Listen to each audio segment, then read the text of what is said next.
Hello and welcome to the video. As you can probably tell from the title, this is about me and how I watched a fucking real shitty horror film. Probably the worst ever horror film. And I'm going to talk about it. It'd be weird if I just made a video, I mentioned it up top and then talked about shrews for 10 minutes. No, I'm going to talk about the fucking, what's it called? The Haunting of Margam Castle, which, bought the DVD, which, I mean, she's not in it. Nothing to do with her. I don't think there's any ravens in it. Apparently it's the most haunted building in the UK, which, you know, possible. Very possible. This has a spectacular score of 0% on Rotten Tomatoes. But, I mean, that just means, you know, there's less than 50 reviews. But, of the reviews there are, which, how many are there?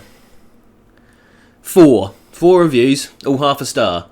Which is the lowest review you can give something on Rotten Tomatoes. But that does average out at 10%, which kind of makes this movie look good. Some of my favourite reviews. This is the first ever review. Appalling movie, and a complete waste of time watching this. There was more wooden acting than at Pinocchio Family Reunion. My next favourite review. The worst movie I've ever seen. Acting was as wooden as the Black Forest. Which, I like the fact that he's read the first review and gone, nah, that's not wood enough. It's way more wooden than the Pinocchio Family Reunion. I'll one-up him. I'll say the Black Forest, which I don't really know what the Black Forest is. Is it just a big forest? Yeah, I mean, it's just a forest. So yeah, I don't think he one-upped in there. I think the Pinocchio line was actually better. He just listed a forest.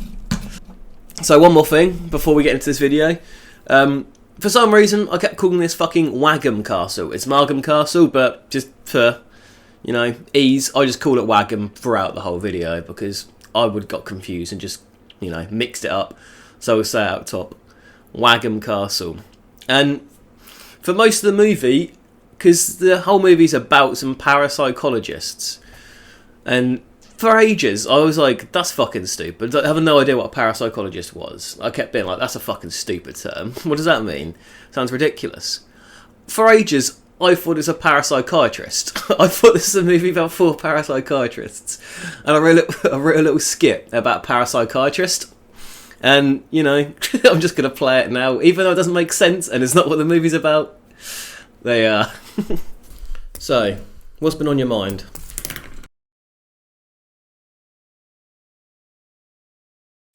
That's fine. In your own time, mate.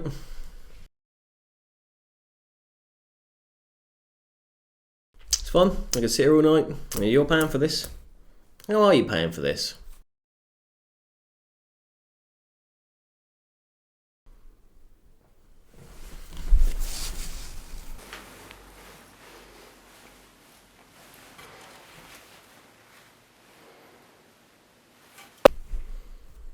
Gary!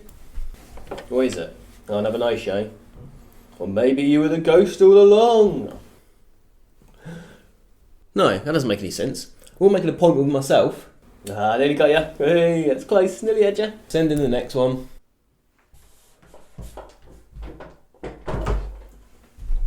I'm cold, I'm lonely, and I can't get this blanket off my head. So, the movie starts with a really shitty cold open where a ghost girl quickly walks up some stairs, someone wears a bad gremlin Halloween costume, someone has a shower, and then someone spins around quite a lot looking at the ceiling. Then, to top it all off, put the fucking credits at the start of the movie in 2020, and they're long and boring and the music's bad. I reckon they put the credits at the start because they knew nobody would make it to the end of this shitty movie. So when the movie has the decency to actually start, it is revealed the protagonist is a parapsychologist trying to discover if it's possible to use telekinesis by making the lights red and putting cucumbers in your eyes. Then their boss comes in and it's all like, oh, you should visit this castle in Wales, it's haunted, so you can get some publicity, or else your funding's going to get cut. But they suspect the boss just wants to attract publicity because he loves the limelight. But it turns out, it doesn't fucking matter, because it's never mentioned again. No one refers to the boss or funding of any form or publicity this entire fucking movie. Do we understand each other? I guess.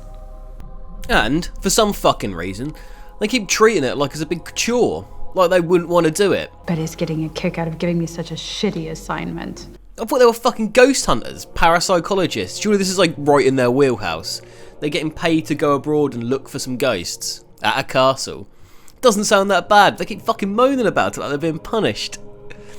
They're fucking weirdos. But you need to look the part of a parapsychologist when we go over there. What the fuck is that supposed to mean? Is there a dress code for parapsychologists? I mean, going by today's standards, he's fucking the closest, to be fair. You see him on TV, don't you? They're all goffed up for some reason. It's a big fucking goth thing, innit, ghost hunting now. Also, if your whole job is to prove that something is real and all around you, and the closest place you can go to prove it's real is a 10-hour fucking flight away, probably not real, is it? Just saying. Then it moves on to a 2-minute montage of the main woman just looking fucking sad and lonely, which you didn't need to see. We could already tell she's fucking sad and lonely, just from her character. But you need to look the part of a parapsychologist. Then it does the classic scene of her getting into a double bed on her own, you know. There's a gap where there should be a person there, and as she goes to sleep, she's staring at a photo of a man.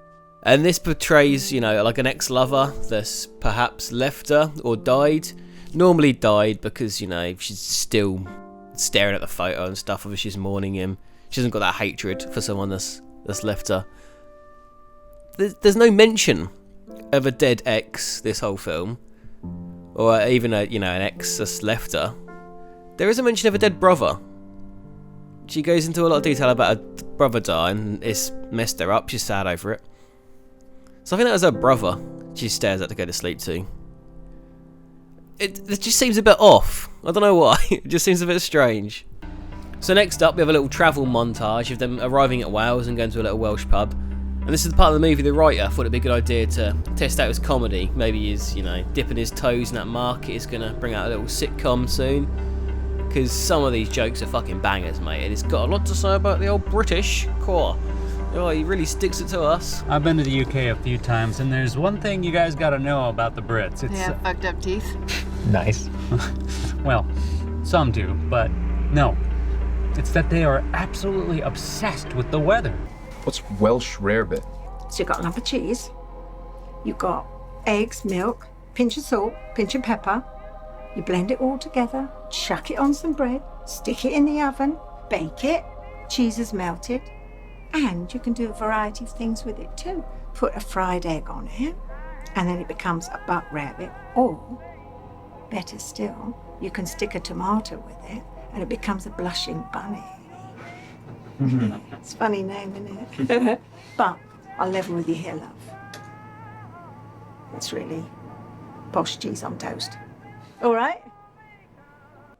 So the main characters are in the Welsh pub, and they're talking to the woman behind the bar, and she seems like a really nice woman until they mention Margam Castle, and her mood changes, and she starts talking about curses and ghosts and all that bollocks, and they just, whatever, who gives a fuck? You're a crazy old lady, we don't care.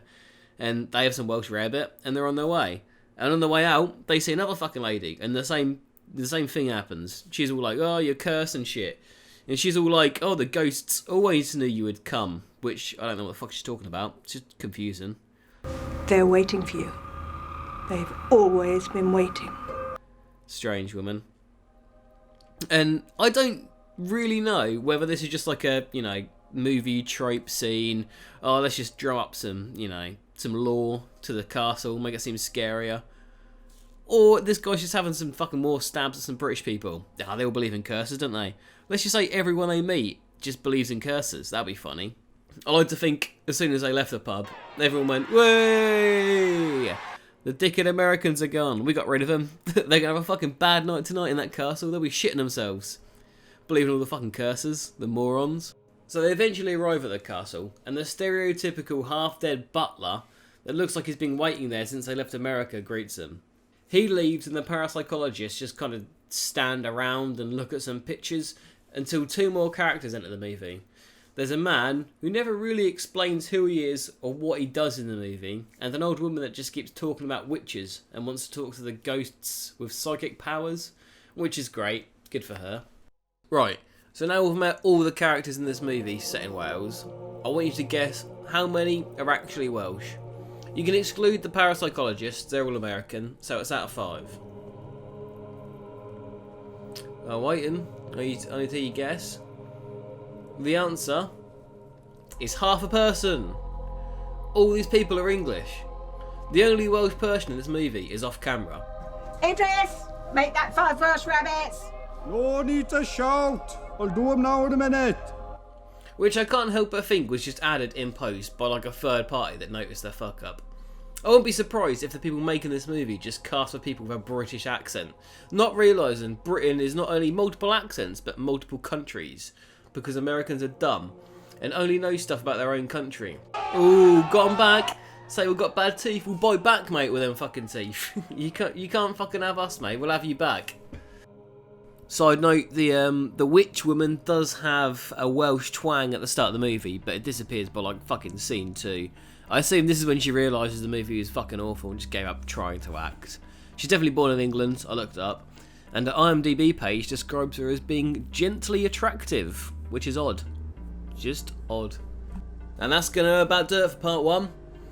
We got a lot of the fucking boring setup out of the way, so part 2, a lot more exciting shit actually happens, so stay tuned. Thanks for watching, everyone.